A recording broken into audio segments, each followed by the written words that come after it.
በዓለም ዙሪያ የምትገኙ ቅዱሳኖች በሙሉ በጌታ ፍቅር ሰላም እላችኋለሁ። የጌታ ሰላምና ጸጋ በያላችሁበት ይብዛላችሁ።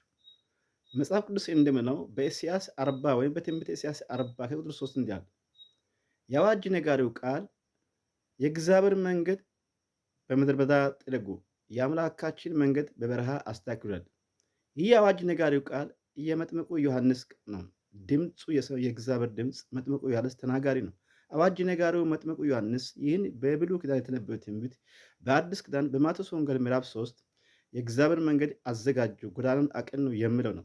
ይህ መጥምቁ ዮሐንስ ማለት በምድረ በዳ ላይ ወንጌልን የሰበከ የወንጌል አርበኛ፣ የወንጌል ገበሬ፣ ራሱን የለየ ከምግብ የበረሃ ማርና አንበጣ የመገበ ጠፈር እንደታጠቀና ከልብስም የግመል ፀጉር የለበሰ በምድረ በዳ ያወጀው የወንጌል ተናጋሪ፣ የአዋጅ ቃል ነጋሪ፣ ስለ ወንጌሉ የመሰክረው መንግሥተ ሰማያት ቀርባለችና ንስሐ ግቡ የሚል ነው። ይህ የመጥምቁ ዮሐንስ የስብከቱ የወንጌል የልብ ትርታ ሲሆን የኢየሱስ ክርስቶስ መምጣቱ አውታሩ ምሰሶ፣ ዋናው ማዕከሉ የሰው ልጅ ሕይወት ምሳ ነው።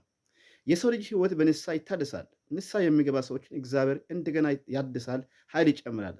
ሰው ሁሉ በደለኛ ነው። ሰው ሁሉ ኃጢአት ሰርቷል፣ የእግዚአብሔር ክብር ጎድሏቸዋል። እግዚአብሔር ግን በጸጋው እንደገና አጸደቀ ተብሎ ጻፈ። የሰው ልጅ ሁሉ በደለኛ፣ ኃጢአተኛ፣ በደል የሌለው ኃጢአት ያልሰራ ንጹሕ ቅዱስ ሆነው ከእግዚአብሔር ውጭ ሁሉ በደለኛ ነው። የበደለው በደልን አምኖ ንስሐ ሲገባ እግዚአብሔር ደግሞ የእንደገና አምላክ ነው፣ እንደገና ይጨምራል።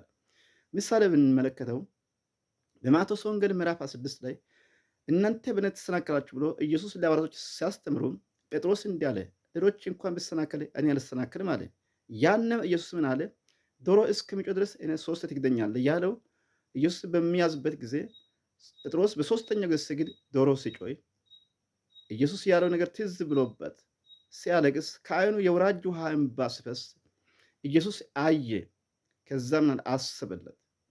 ኢየሱስ ይህ ጴጥሮስ የሐዋርያት መሪ አድርጎ የሾመው ኢየሱስን የተከተለው ሐዋርያ የሐዋርያት መሪ የሆነው ኢየሱስን በእውነታው ሲክድ እንደገና ከትንሣኤ በኋላ ኢየሱስ በዮሐንስ ወንጌል ምዕራፍ 21 ላይ ጴጥሮስ ትወደኛለህ ብሎ ሶስት የጠየቀ በጎችን ጠብቅ፣ ግልገሎችን ጠብቅ፣ ግልገሎችን መግብ ብሎ የወንጌሉ አውራ አድርጎ እንደገና ሾመ።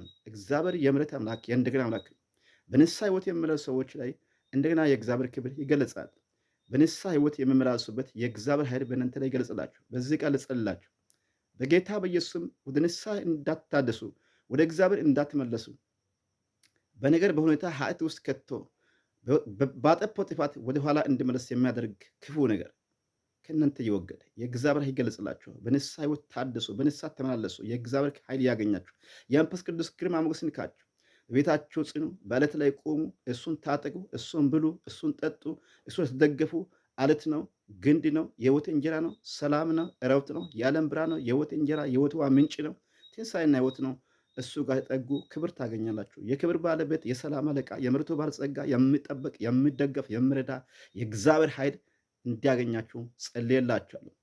በኢየሱስ ስም ይሁንላችሁ። አሜን ብሎ ለእኔ ይሆናል፣ ይሆንልኛል፣ ይደረግልኛል ብሎ አምኖ ለሚቀበሉ ሰዎች፣ አሜን ብሎ ለሚጽፉ ሰዎች፣ ሼር፣ ኮመንት፣ ላይክ ለሚያደርጉ ሰዎች ከይሳ ጀምሮ ይሁንላችሁ።